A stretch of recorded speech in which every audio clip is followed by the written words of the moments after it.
Día martes 4 de noviembre del 2025, jornada marcada por el desarrollo del debate presidencial Archi. Retomamos después el desarrollo habitual de nuestros espacios, tanto el Buenos Días Región como el programa Aquí Hidrógeno Verde. Y ya nos encontramos en el programa de Hidrógeno Verde para, por supuesto, poder conversar respecto a los temas que se han estado avanzando aquí en la región, tanto a nivel de las autoridades, el intersector, lo educacional también, por supuesto.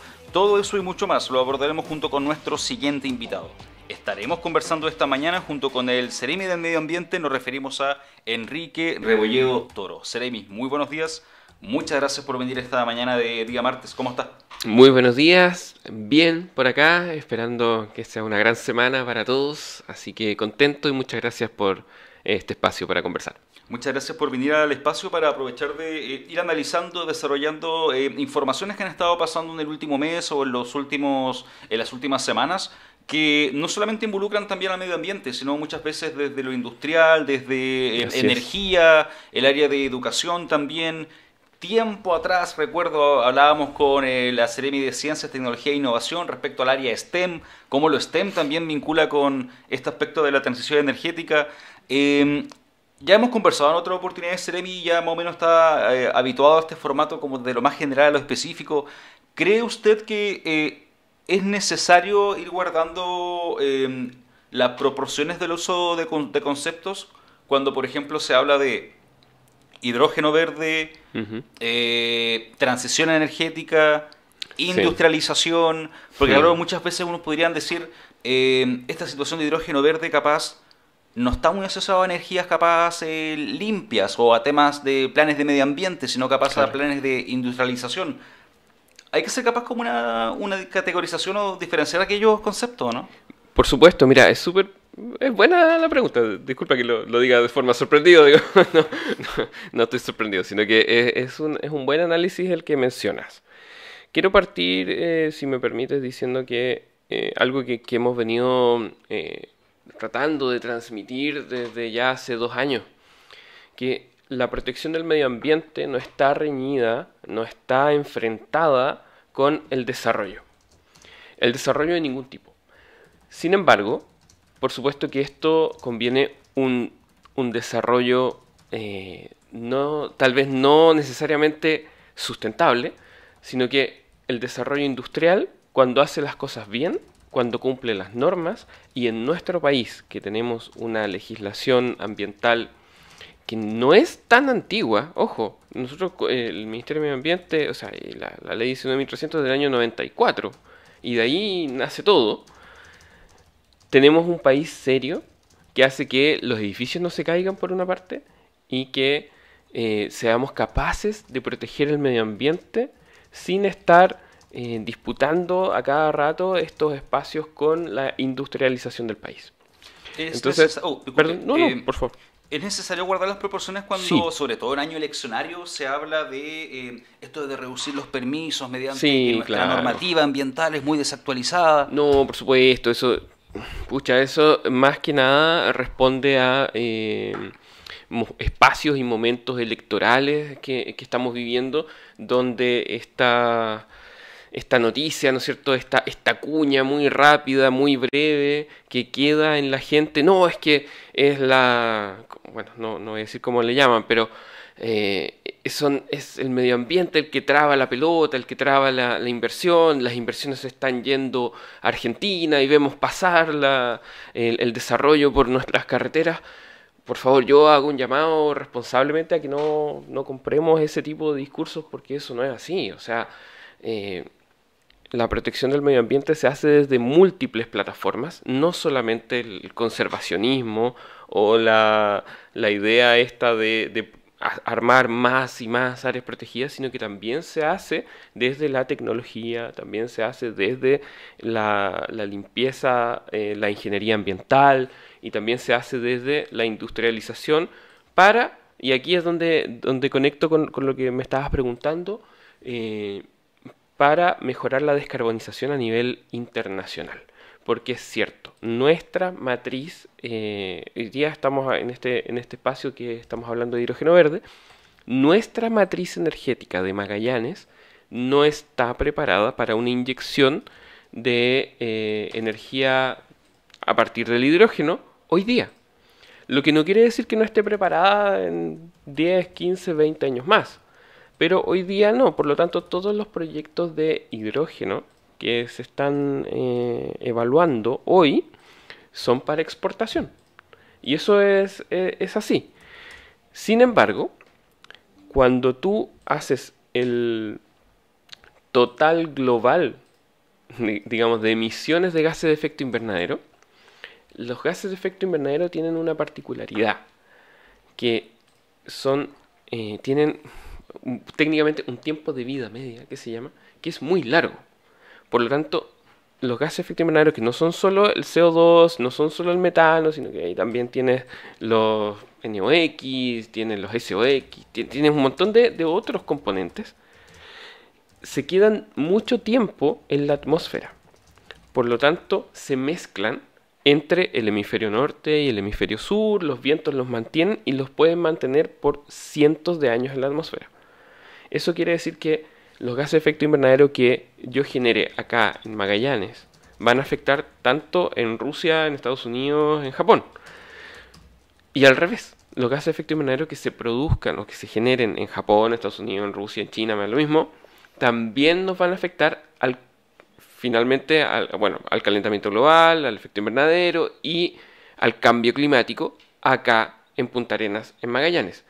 Por lo tanto, cualquier gramo o usa la unidad que quieras de energía limpia, digamos, entre comillas limpia, digamos, pero cualquier unidad de energía que tú produzcas en función de no utilizar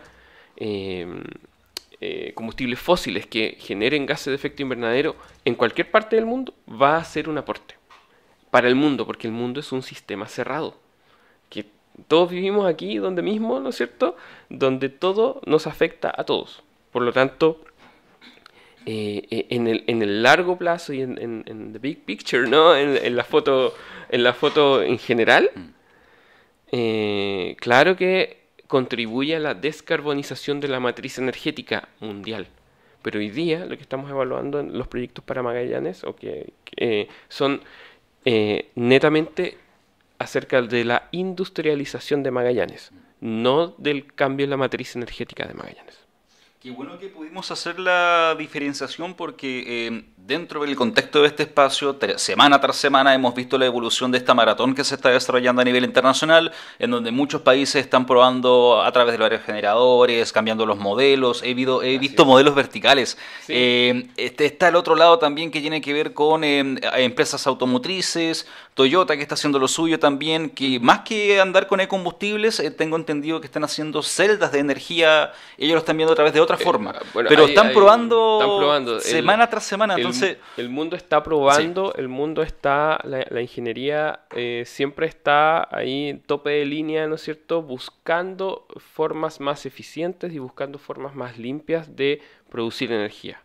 Y en eso, claro, Toyota está probando celdas de hidrógeno, básicamente son celdas de hidrógeno, pero a una escala mucho más reducida para poder hacer andar sus motores. Pero son pruebas, hay de todo.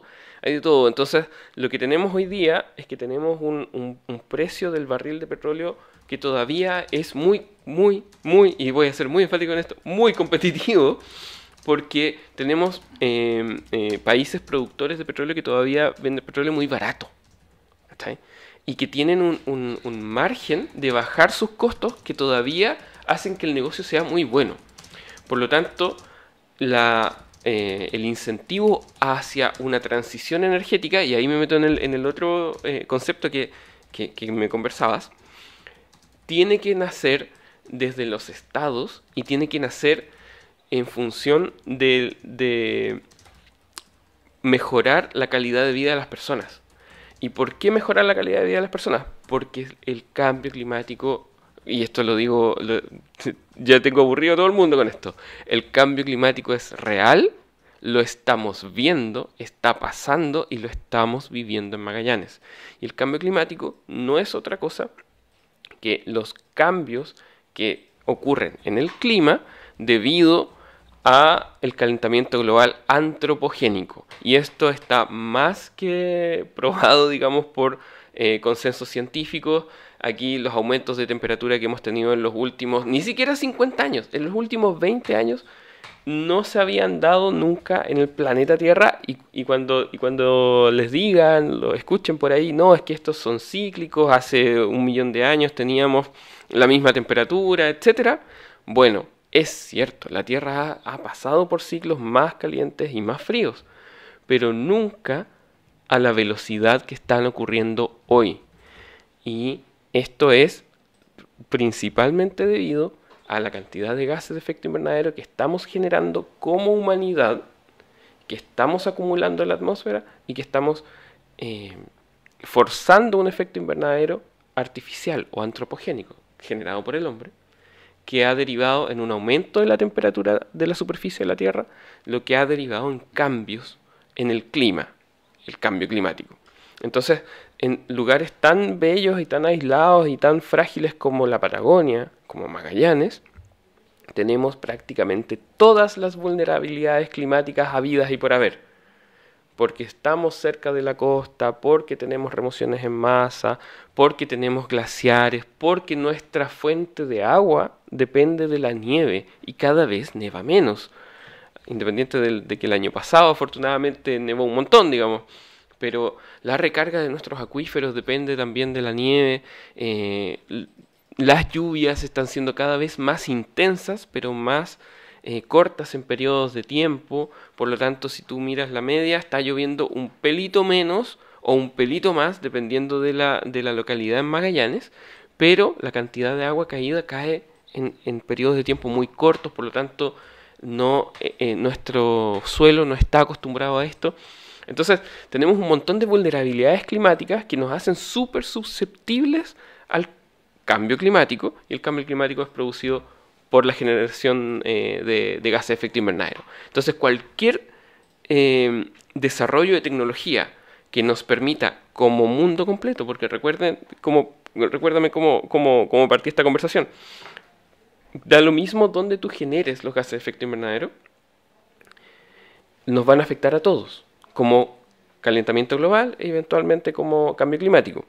Por lo tanto, si acá en Magallanes logramos producir un combustible carbono neutral y se lo venden a Japón, se lo venden a Alemania, no tengo idea, cuando ellos cambien su matriz energética también va a ser beneficioso para nosotros. Esa es como a grandes rasgos. Pero eso también tenemos que saber, y me estoy haciendo cargo de tus conceptos, digamos, por eso me gustó la pregunta, que era muy completa. Pero eso significa una industrialización en un lugar donde hoy día no tenemos tanta industria, porque acá las industrias que tenemos, ¿no es cierto? No sé si, no quiero involucrarlo, digamos, pero tenemos a ENAP, tenemos a Metanex, ¿cachai? Pero no tenemos mucho más. Entonces, en lugares de pampa, principalmente donde hay mucho viento, debido a las condiciones que requiere el hidrógeno verde para ser producido, es donde se estarían instalando estas industrias. Y exacto, es un proceso de industrialización en un lugar que hoy día no está industrializado, pero para generar un combustible que eventualmente puede disminuir la generación de gases de efecto invernadero a nivel mundial. Me llamó la atención respecto a el tema del calentamiento global, no en los últimos 50 años, sino en la mitad, en los últimos 25 años, lo que ha ido aumentando. Empiezo a sacar la cuenta, 25 años atrás, y me voy a los 2000. Años 2000, a lo internacional, política y medio ambiente. Y sé que lo hablamos en algún otro contexto. Todo lo que en ese entonces, las banderas de lucha que llevaba Al Gore respecto a la candidatura en Estados Unidos, al medio ambiente, el calentamiento global, toda la comedia que hicieron después, incluso no se hablaba respecto a aquello, o no se lo tomaba tanto en serio Al Gore a principios de los años 2000. ¿Son los tiempos actuales los que están permitiendo entender de una forma más visible y tangible, capaz, o desde la estadística, la situación que implica el calentamiento global y el tener que probar otras situaciones con el hidrógeno? Porque por lo demás ya han habido otras instancias con la historia de aplicaciones con el hidrógeno. Bueno, no capaz de tema energético, pero sí, por ejemplo, como lo fueron la Ivy Mike, por ejemplo, la bomba de hidrógeno de Estados Unidos, en la operación del años 40, creo, después de la Segunda Guerra Mundial. Pero 46. ¿Son los tiempos actuales los que están permitiendo ahora entender, aplicar, desarrollar toda esta transición? Sí, mira, pasa harto que uno se encuentra en temas ambientales con harta gente que dice, oye, pero yo llevo hablando de esto 30 años. Yo llevo hablando de esto, publicando paper 25, 20 años. Llevo alertando de esto hace X cantidad de tiempo. Y te dicen, y ahora te vienen a escuchar. Claro, ahora lo estamos escuchando porque ahora estamos viendo que nosotros el año pasado, en el 2024, voy a volver a ver este ejemplo porque me parece importante, que en nuestra región volvió a nevar, como nevaba cuando éramos pequeños. Yo soy magallánico, ¿cachai? O sea, yo me acuerdo de las esculturas de nieve en Bulnes, ¿cachai? En los 90, a principios de los 90. Antes de eso, tuvimos 12 años de sequía. 12 años de sequía califica para desastre ambiental. Pero afortunadamente vivimos en un lugar tan especial donde seguimos manteniendo agua. Y lo que mencionas de la verdad incómoda que nos planteaba Al Gore en su momento, a principios de los 2000, viene a hacer mucho sentido hoy día, porque está pasando todo lo que se dijo allí que iba a pasar, digamos. Los huracanes, el aumento de la temperatura en el Mar Caribe, el aumento de la temperatura en el Ecuador, en el Pacífico, al lado del Ecuador, que finalmente viene a determinar si se viene el niño o la niña, si seguimos en estado de transición acá, en el sur de Chile, porque todo afecta a todo. Y las temperaturas tanto como globales como de los mares también dependen del cambio climático. Entonces, se mezcla absolutamente todo porque vivimos en un mundo que es finito, que tiene recursos finitos, que tenemos que si bien es un sistema abierto, porque a veces caen meteoritos, ¿no es cierto? Y entran cosas a la Tierra y salen satélites, por lo tanto también salen cosas de la Tierra. Entonces podemos decir que es un sistema semiabierto, pero en realidad en la atmósfera que nos rodea la compartimos entre todos, es un bien común. Entonces tenemos que cuidarla entre todos. Y Estados Unidos tiene un rol muy, muy importante en el mundo, eso es innegable. Le gusta a quien le guste, digo. Ahí el orden mundial es lo que es. Y estamos viviendo en una época de de conservadurismo político muy, muy extremo. Lo vemos en Estados Unidos, lo vemos en Argentina, lo vimos durante un montón de años en Brasil, donde tú dices, bueno, no, si cada uno tiene derecho a tener sus ideas de conservadoras o más progresistas y da lo mismo, bueno, en términos climáticos y en términos de humanidad, de desarrollo de la humanidad, no me gusta sonar tan alarmista, pero de preservación de la raza humana finalmente, de cómo vamos a tener que vivir de aquí a 50 años más en función del medio ambiente que nos va a tocar habitar como seres humanos, digamos, en la Tierra, tiene mucho que decir, porque ¿qué está pasando, por ejemplo, estamos hablando de hidrógeno verde, con el desarrollo de la industria del hidrógeno verde, no el hidrógeno gris ni el hidrógeno negro, del hidrógeno verde, que viene a partir de fuentes de energía renovable, ¿cierto? En el mundo está más lento, se ha ralentizado el desarrollo de la industria. ¿Por qué? Porque los posibles compradores de energía en realidad lo que necesitan es energía, no necesariamente una energía más limpia. No sé si me doy a entender. Entonces, cuando un país tan grande como Estados Unidos, un país tan grande como Brasil, antes del presidente Lula, un país tan grande como Argentina, estamos hablando del contexto americano, ¿no? Deciden en realidad no apostar por el desarrollo de tecnología, no apostar por el desarrollo de la ciencia, sino que mantenerse en la producción de combustibles fósiles y apostar a la compra de combustibles fósiles y aumentar la producción de combustibles fósiles. Y en el caso del hidrógeno, Estados Unidos está apostando por la producción propia de hidrógeno gris, a partir de gas natural, de su gas natural, hacer hidrógeno porque están en el negocio del hidrógeno también, no van a perder esa ventana. Dígame. De las líneas del hidrógeno hay una que está relacionada al tema nuclear, ¿verdad? No que yo sepa, la verdad. He escuchado de ella, pero no estoy familiarizado exactamente con el tema nuclear. Si me permites, me voy a referir. El tema nuclear en particular es siempre sensible para la gente que trabajamos en medio ambiente, sobre todo porque yo vengo de una camada de ingenieros que nos formamos en los 2000, ¿no es cierto? Entonces todos nuestros profesores que estudiaron en Europa vivieron en Chernóbil. Yo tenía un profesor que, bueno, tenía un profesor que estaba en Alemania cuando pasó lo de Chernóbil, tenía otro profesor que estaba en el norte de Italia, y eran muy... tal vez no contrarios a la energía nuclear. No estoy diciendo eso. ¿Muy cautos? Muy cautos y tenían muy presente, por ejemplo, don Tosticrocho, un saludo para él si es que en algún minuto me está viendo. Él nos contaba cuando llegaba a su casa desde la universidad porque estaba haciendo su doctorado y tenía que sacarse, o sea, su casa con frazadas en las ventanas y tenía que sacarse toda la ropa con un balde echarse agua antes de entrar a su casa, ¿cachai? Y no podía tocar a nadie, no podía hacer nada, tenía que irse a una zona sucia que tenían dentro de su casa. Entonces, en general, todos los que vivieron como el desastre de Chernobyl o que estuvieron en algún minuto, desde finales de los 80 hasta principios de los 90 incluso, tienen muy presente que los peligros de la energía nuclear. Entonces, eso ha sido transmitido, digamos, a esta generación, no voy a decir nueva, yo ya tengo 41 años, pero a esta generación que nos formamos como de ingenieros en Chile, que siempre estamos como muy cautos. Porque en las últimas décadas fue lo de Japón también. Fukushima. Lo de Fukushima también, Japón manejó las cosas de forma distinta, digamos, voy a decirlo así.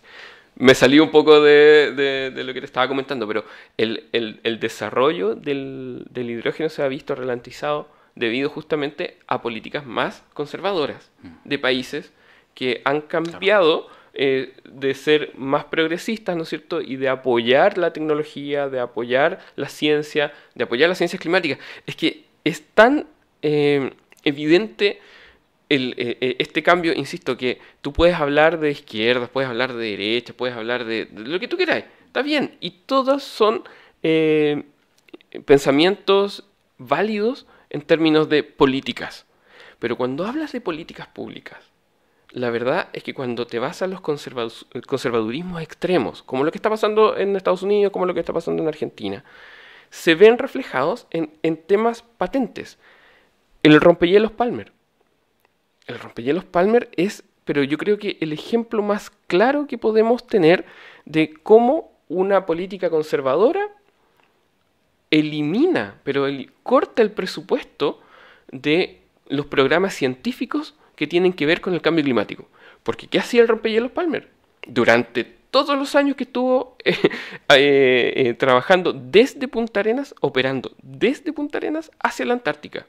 Iba, tomaba muestras, llevaba cientos de científicos, pero es que son cientos de científicos, miles de papers, miles de trabajos científicos relacionados con la toma de datos y de muestras que se obtenían gracias al trabajo del Palmer, de todo el mundo, digamos. Tú sabes que los barcos que van a la Antártica llevan científicos de todo el mundo, no solamente del país del que salen. Lo mismo pasa acá con el rompehielos Biel, que ayer comenzó, digamos, la campaña antártica de la Armada. Y debido a pensamientos más conservadores, que definitivamente tenemos hoy día acabamos de ver el debate de la Archi, allí tenemos a 3 candidatos que no creen en el cambio climático. Así de simple. O que creen que es una exageración, que son ciclos de la Tierra, etc. Y ese tipo de pensamientos corta presupuestos al desarrollo tecnológico y científico. ¿Qué es lo que pasó con el rompehielos Palmer? Se le cortó el presupuesto completo al programa antártico que tiene que ver con cambio climático. Antártico y ártico, porque los rompehielos andan en la Antártica y también en el Ártico. Y se acaba un programa científico solamente porque tus creencias políticas no te dejan en realidad desarrollar nuevos combustibles, buscar nuevas tecnologías, sino que tú dices, no, eso del cambio climático es una tontería, por lo tanto yo no voy a invertir plata en eso. Y eso de nuevos combustibles, ¿para qué? Si todavía tenemos un montón de años de combustibles fósiles para seguir quemando.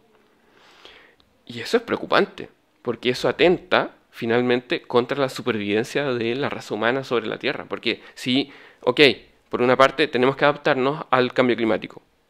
Nos vamos a adaptar, estamos en eso. En Chile tenemos una ley marco de cambio climático que habla de la mitigación. Nos hemos puesto como meta del 2050, de aquí al 2050 ser carbono neutrales como país, pero también habla de la adaptación. Y ahí tenemos los planes regionales de adaptación al cambio climático, los planes comunales de adaptación al cambio climático, los planes sectoriales, donde el MOP, vivienda, salud, dentro del MOP la DOH, la DGH, etc., todos tienen sus planes sectoriales de adaptación al cambio climático. Donde DOH te dice, mira, ¿sabes qué? Voy a poner un ejemplo. A nivel nacional, ¿no es cierto? Tenemos hoy día esta cantidad X, tenemos 7 embalses en Coquimbo y no nos dan abasto. Nos falta agua para la gente. Bueno, ¿qué vamos a hacer? ¿Vamos a seguir haciendo embalses? No, porque nuestra política de adaptación al cambio climático nos dice, ¿sabes qué? Estos ríos, estos riachuelos, estos chorrillos, la verdad es que el cambio climático de aquí al 2050 los va a secar. Por lo tanto, tenemos que adaptarnos de alguna forma. Eso en Chile lo estamos haciendo. Y en Magallanes, bueno, estamos haciendo hartas cosas. Entre ellos, por ejemplo, acabamos de aprobar la primera planta carbono neutral a base de hidrógeno verde en Magallanes, ¿cachai? Entonces, creo que eso habla bastante bien, no solo de nuestro gobierno como tal, sino que de la institucionalidad ambiental, de la eficiencia que puede tener el sistema de evaluación de impacto ambiental para revisar proyectos que son efectivamente que tienen impactos significativos sobre el territorio, porque como partió la conversación, se van a localizar en un territorio que no está industrializado. Bueno, en particular el proyecto de HIF sí, porque es que al lado de ENAP y al lado de Metanex. Pero otros proyectos están en la mitad de la pampa, como nos gusta decir a nosotros. Entonces, necesitan todo. Y la eficiencia que ha tenido, que ha logrado el sistema de evaluación de impacto ambiental para revisar, para, voy a decir, mejorar proyectos que ingresa un privado, ha sido notable. O sea, se ha hablado mucho de cuántos se han demorado, de los plazos, de que esto poco más aquí estamos tratando de votar los proyectos. Eso yo quiero desmentirlo. Quiero aprovechar este espacio, Christopher, y lo agradezco, pero si tú miras la realidad de la evaluación ambiental que se ha hecho, ha sido en tiempos y en formas que establece el Decreto Supremo 40, que es el reglamento del sistema de evaluación de impacto ambiental. ¿Y eso qué quiere decir? Que si tú te vas a los días hábiles que fue revisado un proyecto, se cumple con el reglamento. Absolutamente. Te tengo un dato. Si bien demoró 2 años, finalmente la aprobación mediante el COEVA, la Comisión de Evaluación Ambiental, del proyecto del titular HIF, de la planta de combustibles, ¿no es cierto? Demoró 2 años, desde el 2023 hasta el 2025. Estos 2 años se componen de hartas cosas. Entró el estudio de impacto ambiental, salieron las observaciones de los organismos con competencias ambientales, y es el titular el que pide una suspensión del proceso durante 1 año. HIF. Luego, termina esa suspensión del proceso porque necesitaba más tiempo para responder las observaciones. Ingresa su adenda. Se le responde y vuelve a pedir un plazo extra para contestar. Se suspende el proceso de nuevo. Entrega su adenda complementaria. Se revisa, se vota en el COEVA. Y eso pasó en 244 días hábiles. Eso fue el tiempo que se revisó ese proyecto. 244 días hábiles. Vamos al monitor interno, lo habíamos estado mostrando ahí durante el transcurso de la conversación. Lo volvemos a mostrar en radiopolar.com. Con visto bueno del CEA, HIF se acerca a concretar el mayor proyecto de hidrógeno verde en Magallanes. Al día siguiente se publicó en Polar Comunicaciones ya la aprobación por parte del Consejo. ¿Es la situación de HIF con COEVA y la aprobación de esta planta, además de disminuir la brecha de incertidumbre y ansiedad, también un ejemplo y un gesto para las otras empresas que están involucradas también en los proyectos? Sí, por supuesto. Cuando se hacen las cosas bien, los proyectos se evalúan bien, digamos. Y dije 244, eran 144, perdón.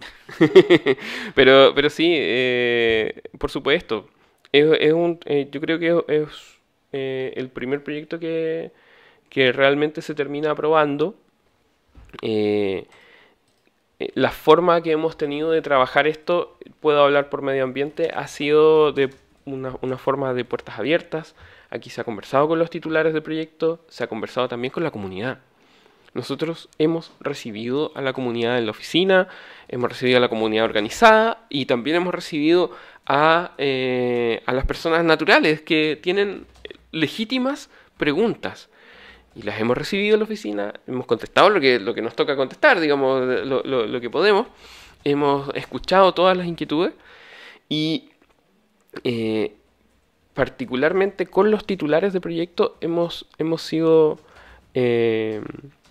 receptivos respecto de sus propias preguntas, de cómo continuar estos procesos, ¿no es cierto? Respecto de qué es lo más sensible para nosotros. De repente todas estas reuniones por lobby, todo muy transparente, por supuesto, nos han ido a mostrar nuevas tecnologías que pretenden instalar en sus proyectos para hacerse cargo de algunas observaciones, nos preguntan nuestra opinión, y todas estas conversaciones siempre se dan de la mejor forma posible en pos de mejorar los proyectos para proteger el medio ambiente. Este tema voy a intentar conectarlo, tal como lo hice con el tema de Al Gore en los 2000. Yo creo que usted me va a poder entender la ruta y vamos a poder de cierta forma ir conectando todo. A ver, vamos. Hemos hablado de hartas cosas. Sí, vamos a conectar varios puntos. Crisis hídrica en Magallanes, esta particularidad de nuestros suelos, que dependemos más de la nieve que de la lluvia, las napas subterráneas. Año 2008, la crisis inmobiliaria en Estados Unidos. Michael Burry, Michael Burry, que descubrió todo aquello, y que después de retirarse como corredor de bolsa, empezó a invertir en situaciones de napas subterráneas. Él plantea que en unos 50 o más de 50 años el agua se va a convertir en una moneda de valor, o que va a entrar dentro de la bolsa. Y aquí va la pregunta. Transición energética, hidrógeno verde, la situación que involucra hidrólisis y el agua acá en la región. Vayamos conectando toda la situación del agua en esta transición energética. Y aprovechando un poco de guardar las proporciones respecto a discursos de, no, pues el ciclo del agua es infinito y cosas por el estilo. Sí, bueno. A ver, el ciclo del agua en general, el que se enseña en los colegios, ¿no es cierto? En general habla sobre el agua superficial, ¿ya? Nosotros vivimos en un planeta que es 78-79% agua, ¿ya? Pero no es agua que tú puedas beber directamente, porque está contenida en los océanos. De todo el agua que hay en la Tierra, se estima que el 1% en realidad es la que corre libre por los ríos, se encuentra en los cuerpos de agua superficiales, que se llaman. Que es agua, entre comillas, dulce, digamos, que podría ser apta para la bebida. Pero de ese 1%, tú tienes también un porcentaje alto que está bloqueada, o que está en glaciares, o que está en lugares que son realmente inaccesibles. Y ahí yo tenía 10 perritos y me van quedando cada vez menos, ¿no es cierto? Entonces el agua que tenemos disponible en realidad es bastante poca. Es bastante, disculpa, pasan cosas, tú sabes que pasan muchas cosas al mismo tiempo. El agua que tenemos disponible es bastante poca y hay que cuidarla. Eso es un hecho. Y una forma de cuidarla es cuidar los ecosistemas que nos permiten acumular y tener agua. En Magallanes, particularmente en Punta Arenas, nuestra agua de la ciudad de Punta Arenas viene de 2 lugares. Hasta antes de la pandemia venía de uno solo, que es la Laguna Lynch. La Laguna Lynch es un reservorio artificial, ¿no es cierto?, de agua que tenemos que viene desde la turbera de la Reserva Magallanes. El agua cae, ¿no es cierto?, o brota también naturalmente desde el acuífero, desde las napas subterráneas. Aguanta la turbera que tenemos en las montañas y va cayendo por un chorrillo lentamente para llenar esta taza que es la Laguna Lynch. Y desde la laguna Lynch nosotros hacemos la captación de agua que se va a Aguas Magallanes la potabiliza y la distribuye en la ciudad. Pasa que cuando la laguna Lynch no alcanza los niveles suficientes, nos falta agua. Porque vivimos en una ciudad grande, mediana, en una ciudad mediana en realidad, pero necesitamos más agua de la que tenemos disponible en la laguna Lynch.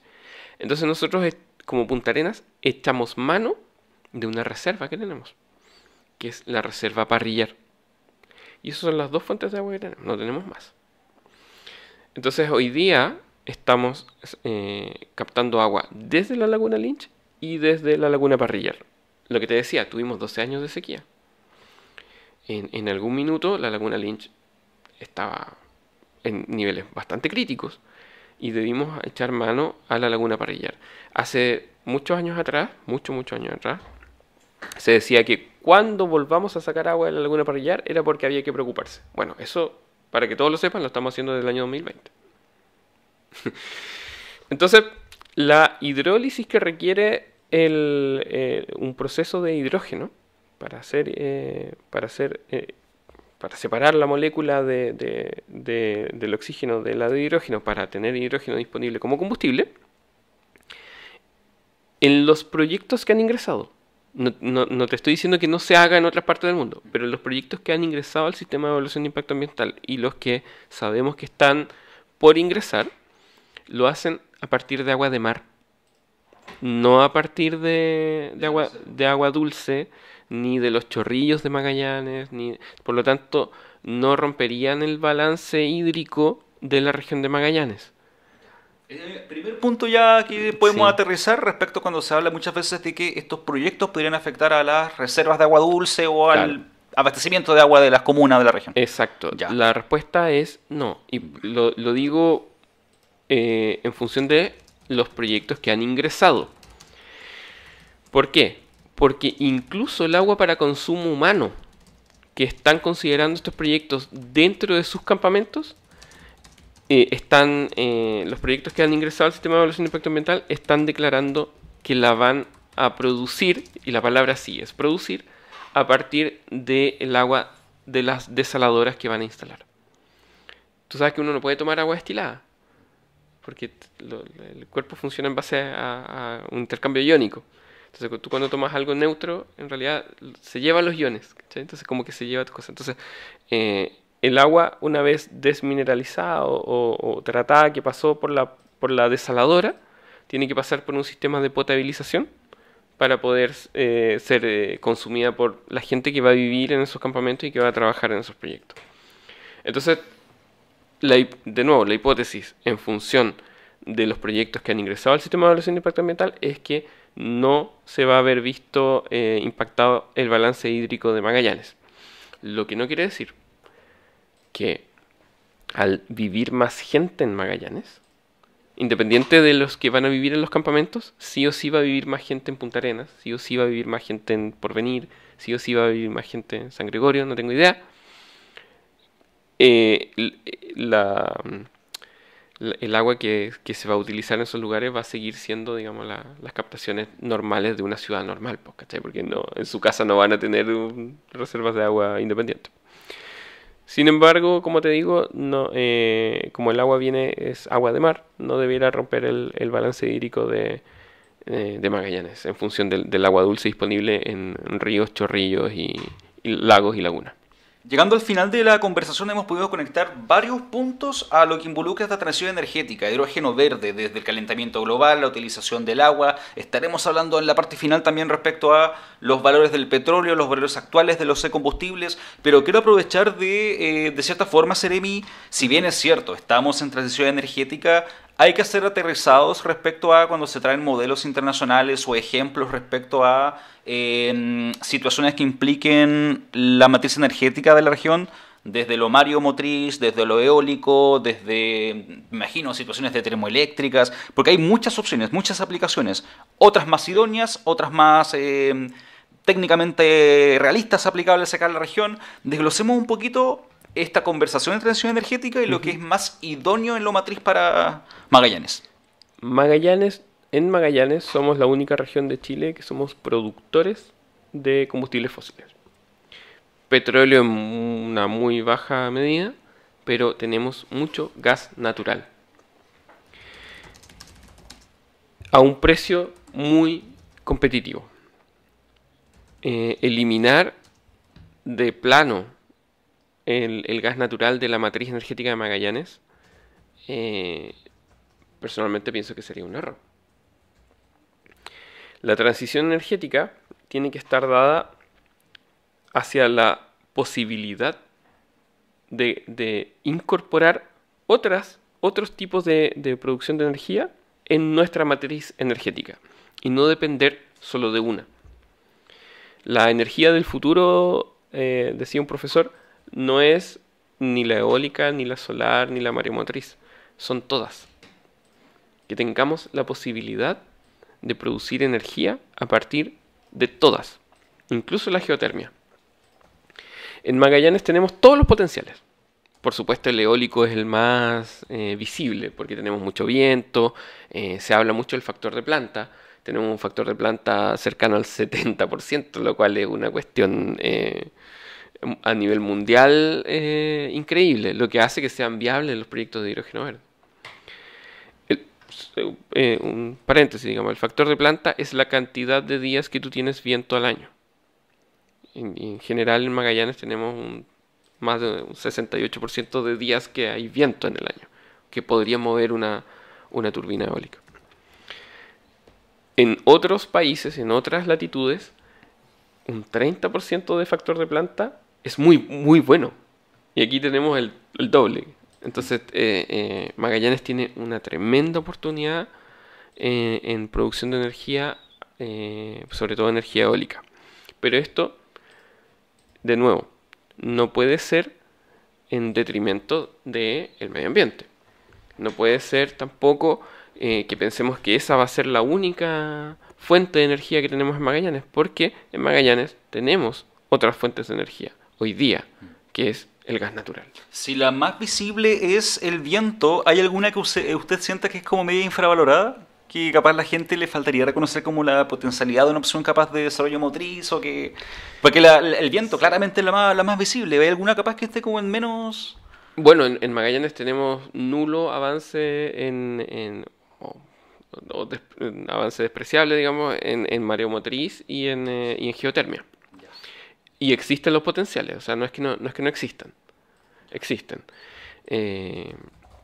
Sin embargo, tenemos, aunque no se note, digamos, tenemos una buena capacidad instalada de energía solar, no a nivel industrial, por supuesto que no, pero sí a nivel domiciliario. Hay muchas casas que tienen paneles solares que los ocupan principalmente para llenar baterías o para ser un poco más autónomos cuando se corta la luz, etcétera. Pero el fuerte de la energía solar está en las estancias. A veces cuando llevamos mucho rato en Punta Arenas, a mí siempre me gusta decir que yo vengo de Tierra del Fuego, pero llevo harto rato que no he podido salir mucho de Punta Arenas, principalmente por temas laborales, pero Magallanes es una zona históricamente ganadera y nuestro desarrollo se ha hecho en las estancias y en los campos. Y en las estancias y en los campos, hoy día en Tierra del Fuego, por ejemplo, todas, casi todas, no voy a decir un porcentaje, tienen paneles solares para su abastecimiento eléctrico. Y entonces es bien decidor eso, porque hace 20 años atrás se creía que los paneles solares eran solo donde había sol, en el norte, en el desierto, de aquí nada. Bueno, resulta que la cantidad de luminosidad que tenemos en el verano hace que realmente sea viable, y el frío hace que las baterías incluso duren un poco más. Para finalizar, Seremi, y respecto a esta... Las celdas fotovoltaicas, duran un poco más, las baterías duran menos.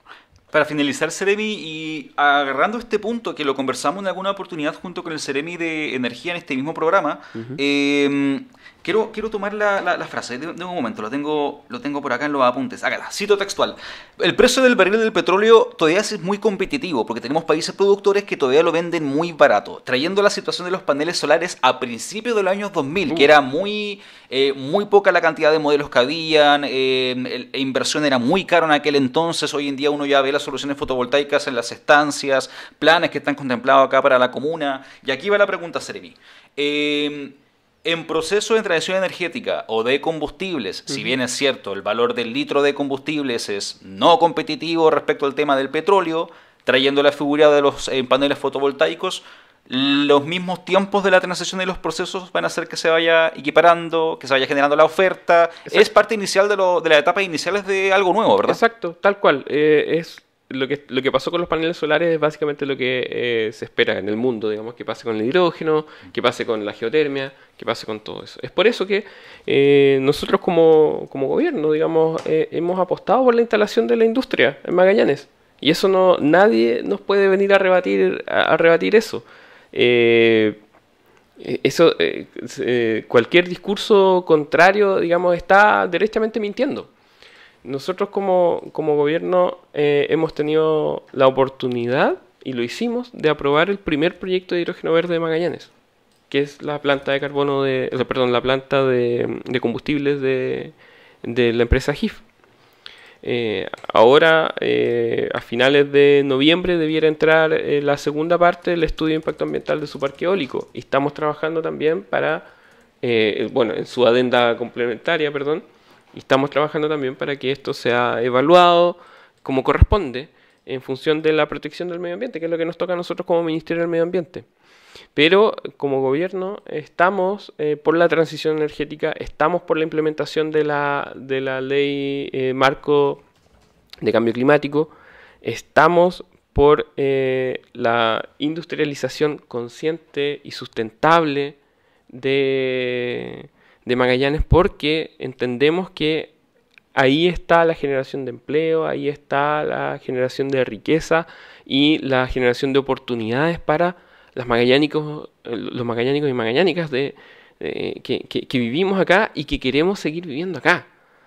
Eso nosotros lo tenemos súper claro y lo entendemos, y por eso existe toda esta forma de apoyar la instalación de la industria. Estaba hablando del programa Transforma de Corfo, el pacto de Magallanes que vino a firmar el presidente de la República acá con las empresas y con los distintos ministerios, donde nosotros como Ministerio del Medio Ambiente ingresamos hace un par de meses. No sé si recuerdas cuando vino el subsecretario y vinimos acá a la radio, habíamos ingresado recién al pacto de Magallanes. De hecho, hace poquito estuvieron en el humedal del Pueto. Vino el subsecretario a la promulgación de humedal urbano de la Laguna Pueto, Cerro de la Cruz también. Tenemos los instrumentos y hemos apoyado todos los instrumentos para el desarrollo de la industria, pero de una forma sustentable y que se haga de la forma más responsable posible. Una conversación bastante completa tuvimos en el programa aquí Hidrógeno Verde junto con el Seremi de Medio Ambiente, Enrique Rebolledo Toro. Bastante completo. Conversamos desde conceptos de plan de industrialización, transición energética, cambio climático, ley de medio ambiente, la crisis hídrica, las napas subterráneas, el tema del agua, el agua dulce, hidrólisis. Todo lo fuimos conectando en relación al programa Hidrógeno Verde. Seremi, muchas gracias por venir al programa en este bloque extenso, fuera de la modalidad habitual, pero qué bueno que pudimos ir conectando varios puntos de lo que ha estado pasando en las últimas semanas. Un abrazo inmenso al equipo de trabajo, que sea una buena semana. Muchas gracias en tu nombre y un saludo grande para todos quienes nos están viendo y nos escuchan.